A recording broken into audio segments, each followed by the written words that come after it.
What's up, everybody? Welcome to another episode of Weeknights.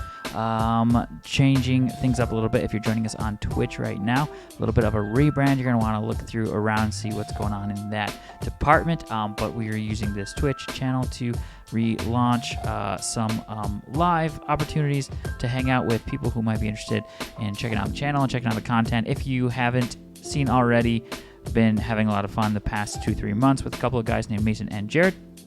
I'm launching this channel in all sorts of ways. So without further ado, thanks for joining if you're around, and if you are new to the content, new to the channel, this is what it's about. This is actually an episode of Weeknights, a short show I normally do on Mondays, but I was a little sick, a little under the weather, so also Tuesday I was just lazy. So here it is today. Weeknights is sort of an outlet of the Nights at the Nerd Table, a show where me and my other two hosts, Mason and Jared, reminisce some of our favorite nerdy things, as well as present some of our takes on some of the nerdy things happening today. So please, if you like the content, give us a holler, follow, or whatever on anywhere you can find us, including but not limited to YouTube, Twitter, and Instagram, and last but not least, we are on Patreon. And if you haven't heard yet, we are forwarding all of our sub earnings for the month of January and February forward to a little group of nerds called Gamer Chapel, after an after-school program located out in the boonies of mid-Michigan, but nevertheless a group who could use a few extra supplies to help their D&D games and tabletop games be more fun and exciting. We all know what it feels like to feel included at a table, so we want to do our part to make sure others feel that way too. So without further ado, let's roll into an episode of Weeknights and get you tuned in and filled in on some of the nerdy things that might have happened over the past week-ish, especially-ish this week, because I'm doing this on Wednesday and not Monday as normally scheduled. So let's get into it and let's rip through some of the 5 bigger stories I think if you're a nerd, you're going to want to know about. The first one is Season 2 of The Legend of Vox Machina. Episodes 1 through 3 are live now on Amazon Prime.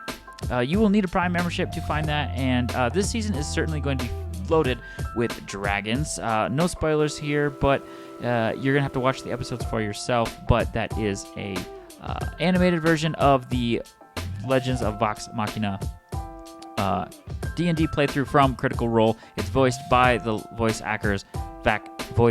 So far it's been super fun. Season 1 was really fun, really great, and so Season 2, I did watch the first 3 episodes, are also very, very fun. Of course, that's just my opinion. It's not a fact, so it's technically not news. Beyond that, actually, maybe it's a good thing I dragged my feet a little bit and released it today, because the same people dropped another announcement. The Mighty Nine are coming to Amazon Prime as well. Critical Role and Amazon announced to fans and critters alike that the Mighty Nine will also be getting their own show. And of course, all of those characters will still be voiced by the original voice actors and cast. So if you liked both and you didn't want to, we're hoping that we'd do more, and we're worried that they were going to wait till one was done to do the other, it looks like we're not going to have to wait that long. I don't know when the release date of this is set, but the fact that it is coming is super awesome, super fun, and very exciting. Moving on, if you are a 2K fan, and by 2K I mean WWE, 2K23 has announced their cover athlete, and his name is John Cena. The release date for this game is March 17th, so if that's your cup of tea, good luck finding him on the cover, because you can't see him. There's a joke. I didn't make up that joke.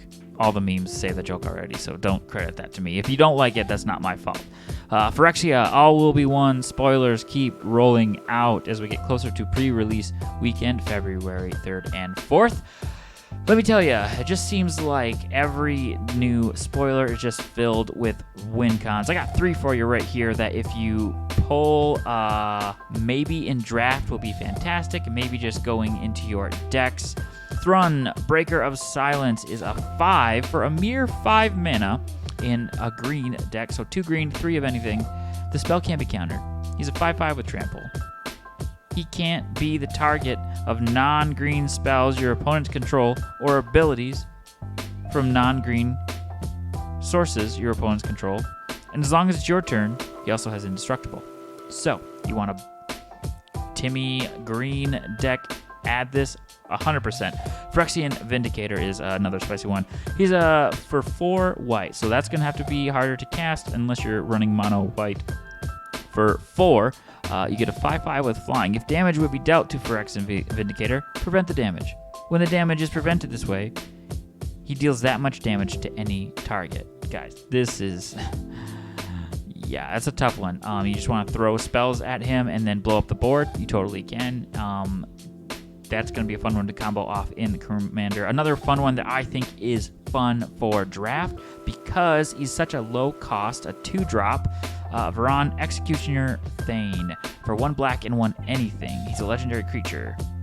Or it's a legendary creature. Whenever 1 or more creatures you control die, each opponent loses 2 life and you gain 2 life. The ability only triggers 1 per turn, but when you start with 20 life, and you can get this out early and just start trading or killing or sacrificing, whatever that might be, you're going to just start bleeding the opponents. That's going to be a problem. So there are lots more spoilers. You can find those anywhere, and they are...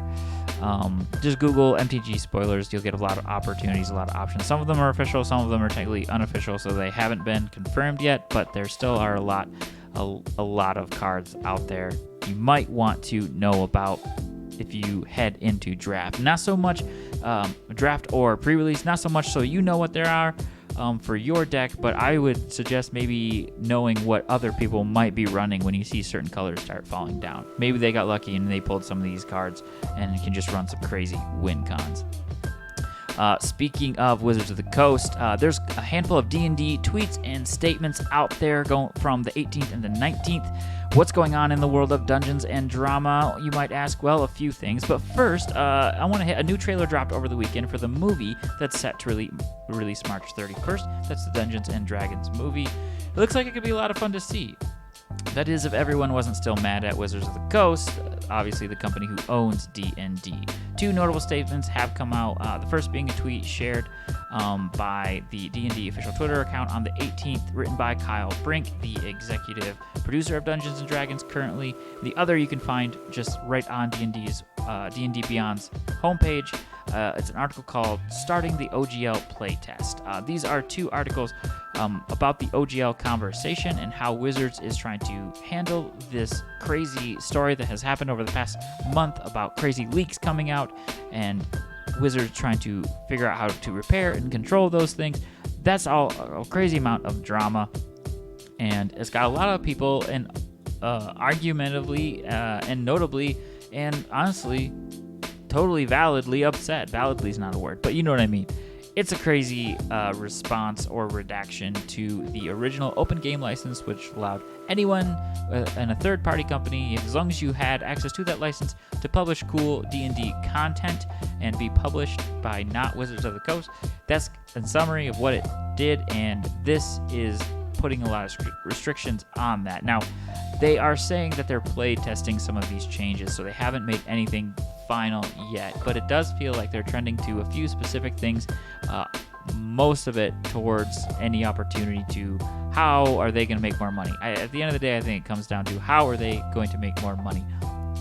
Tons of people, thousands of people, if not millions, canceled D&D Beyond subscriptions because of this. They're trying to send a message, and many believe that this has been productive, and Wizards has taken notice of that, taken notice of how much money they lost by doing something like this, and are trying to figure out how to recover from that.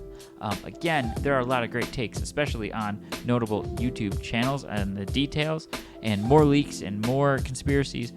I'm trying not to report things unless I know it's the news and I know it's a fact, and we've got 2 statements from D&D on D&D Beyond that you can read through and decide for yourself. A lot of the takes on YouTube and certain channels are probably accurate, they're probably true, but until we see exactly hard evidence that these are true, sometimes you just gotta, I guess, we're just gonna try to report the news, I guess you could say. And this is the news, those are the statements. You can read them for yourself and then watch a lot of YouTube takes on the rest. So this is a short show. Thanks for tuning in and sticking around. If you did like the content, check us out anywhere you can find us, Twitter, Instagram, Patreon, any of that, we would certainly appreciate it. I'm Nate, and this has been an episode of Weeknights. So until we see you next time at the table, we usually end by saying goodnight nerds. So it's a good time to be a nerd. Tune in next time. Thanks for sticking around.